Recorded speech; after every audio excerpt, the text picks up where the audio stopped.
If you have a worksheet with data and formulas and want to let users edit the data without messing up your formulas, here's a simple way to lock and password protect only the cells with formulas without locking your entire worksheet or workbook.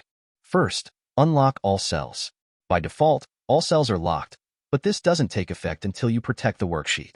Click the small triangle in the top left corner of the worksheet to select all cells. Right-click any cell, choose Format Cells, go to the Protection tab, uncheck Locked, and click OK.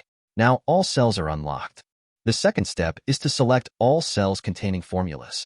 Click any cell, press Ctrl-G or F5 to open the Go to dialog box. Click Special button, select Formulas, and if needed, limit the formulas to the subtypes underneath, and click OK.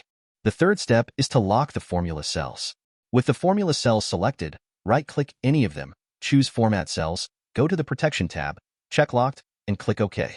The fourth and final step is to protect the worksheet. Go to the Review tab, click Protect Sheet, set a password if you want, and select what users can and can't do. Make sure to allow necessary actions for unlocked cells. Click OK, and your formula cells are now locked and protected, while users can still edit other data. Thanks for watching. If you enjoyed this video, hit the like button, share it with your friends, and subscribe to my channel. Any questions or suggestions? Leave a comment below.